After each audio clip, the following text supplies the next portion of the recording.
And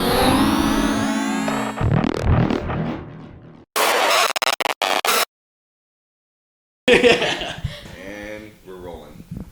This is Derek Bowe of MMALatestNews.com. We're here with Alyssa Garcia, Atomweight contender coming up through the ranks. Alyssa, how'd you get started with MMA? It started off, I wrestled all through high school, and I finished my high school years of wrestling, and then I went to go wrestle at Cerritos, but the lowest weight class is 125, so me walking around 110, the guys are walking around 135, 140. So my shoulders were it was just too much on my body and stuff. And I told my brother, like, man, I don't want to do this anymore. Like, and he would always tell me, like, you're not gonna be in the Olympics or anything. Like, you're not gonna get a career out of it. Like, you should fight. And so I was like, all right. So my old wrestling coach actually trains at Tillis, BJJ, and he told me, like, oh yeah, come down to Tillis, like, you'll love it. And I was like, all right.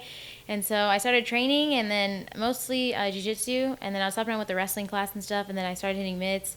And then like 4 months into kind of like messing around with it, Noah Tillis got me my first MMA bout, and I won, and it was just like a totally different experience. Like, I've competed wrestling forever, and then like fighting, it was just a whole nother experience. Like the adrenaline, the crowd, like brawling, just fighting is like, it was really fun.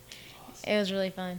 Great. So what was that first bout at? What weight class? I fought at 115. That was my first bout. I didn't cut weight or anything, so I was walking around like 114. I think I weighed in at like 113, but we didn't cut weight or anything, so I was walking around like 113.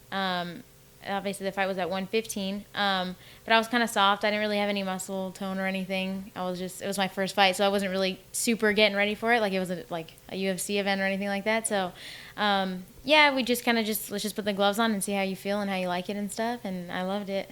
Great. Yeah. Now, Tiny Tim, your nickname. Yeah. Where did that come from? It came from wrestling. Back in high school, I had a pixie cut, so I looked like a little boy. And my brother, during practice, my freshman year, I dislocated my knee. And so I was walking around with like this little thing wrapping around my knee, and I had crutches, but I was like, I can walk on my other leg. So I was just using one crutch the entire time. And then one of my buddies on the team was like, you look like Tiny Tim from Christmas Carol.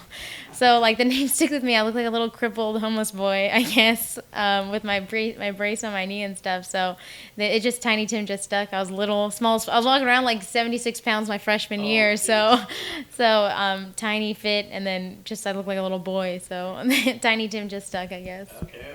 Now, you turned pro after 3 amateur fights. Yeah. That's pretty quick. What made the decision? Was it more of an opportunity, or was it something that you had been thinking about?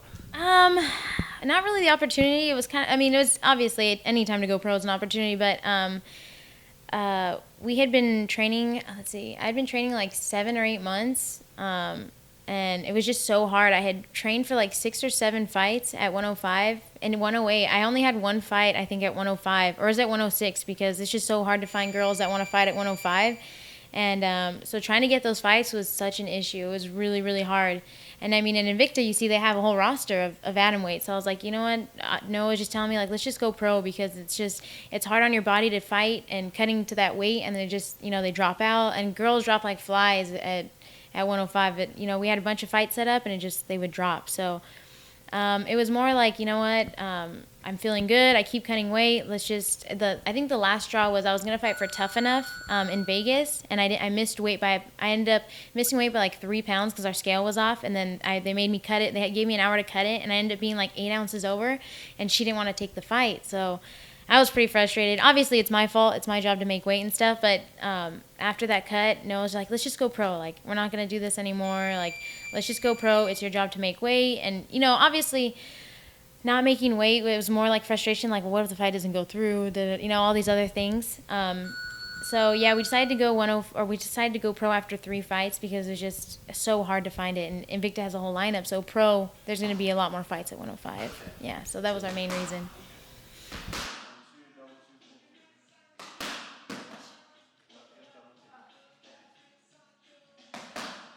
Now, you cited that it was hard to find fights at 105.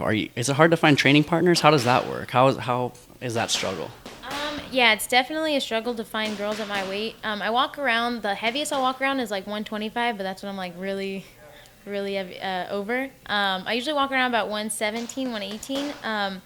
But yeah, to find girls even at 125 is hard.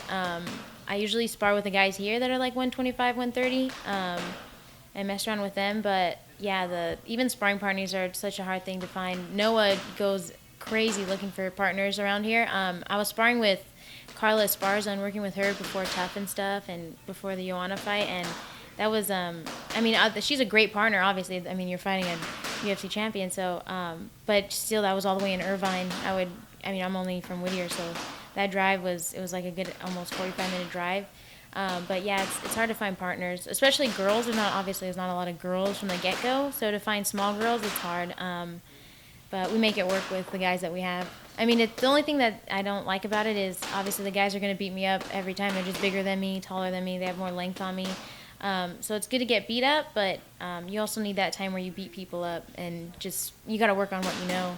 So it's hard if I'm taking really good shots, but I'm getting sprawled out on it every time because they just have that weight on me. But so it's definitely a struggle. But Noah, I give a lot of props to Noah. He's always looking for partners for me. Yeah. Great, that's awesome. Now, you said you had competed at 115 before. You walked around at 117. Is a move to 115 strawweight maybe in the future? Is it in the cards, or are you looking to stay at Atomweight and see where that goes? Yeah, no, we definitely. I'd like to fight Atomweight for as long as I could, but if tomorrow I got a call and Invicta was like, "We want you to fight 115," I would definitely take that opportunity. 115 is not that big a difference. If we had the chance, if they told us, we want to fight you at 105, give it 6 months, I would put on like 7 pounds of muscle or something like, put on muscle if I could.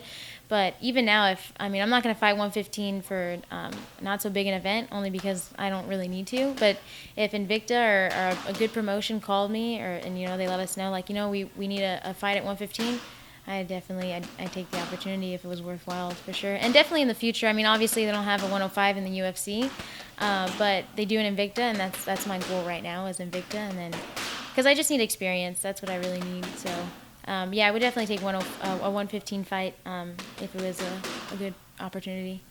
Yeah. Now, scenario. You just got put into a video game. You're featured in the video game. What's your biggest attributes? How do you win fights? What is the listing of Alyssa Garcia in this video game?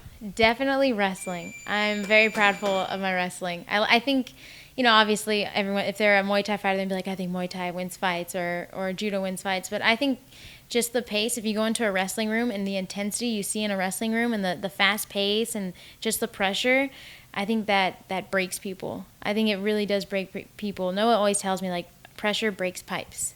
And I think the pressure and the intensity that is in wrestling will beat people. So I would definitely say wrestling and ground and pound would be my video game attribute. And I like to fight in singlets and stuff, so I kind of stole that from Carla. But I would definitely have my biggest attribute would be wrestling. Yeah, definitely. Now you have your fight coming up on May 16th down in San Diego at Xplode. What are you looking for in that fight? Pretty much the same game plan we always go with. Obviously, we want to take it to the ground. That's where I feel the strongest.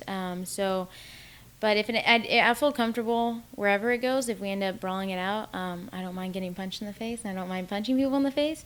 But yeah, I definitely want to take it to the ground. TKO submission in the first round, or I'm not saying it's gonna be the first round. I don't like to really say things like that. But I definitely plan on a finish, TKO or submission for sure. What's next for Alyssa Garcia after this fight? Invicta. We pray for Invicta to call us. I definitely want a good promotion fight, just obviously to get my name out there and stuff. But I'm okay with even little promotion fights. I feel like my thing, going pro so fast, I like having the experience. I think experience is a big thing. I still get butterflies and the jitters and stuff like that, which is I'm sure I would have it even 10 years down the road. But I definitely I just need experience. So big shows, little shows, I'll take either. Yeah. Hear that, Invicta? Get on the phone. Make a phone call. Get in Invicta. Let's do this. Now, where do we see this fight? Where do we go to view next week's fight if people want to watch you? I don't think it's going to be webcasted or anything like that, but it's going to be down in San Diego if you want to stop by. It's at Valley Center. I know it's an Indian reserve, so it's kind of a hard place to GPS, but yeah, it's in Valley Center at a Valley Center, I guess. Yeah, at Valley Center, so it's kind of a awkward awkward name, but yeah, I if you're down in San Diego, absolutely. I like the crowd and stuff and chanting and stuff, so that'd be cool. Thanks so much, Alyssa. I Thank you appreciate so your time. much. Thank you. This is Derek Bowe, MMALatestNews.com. Just tune in.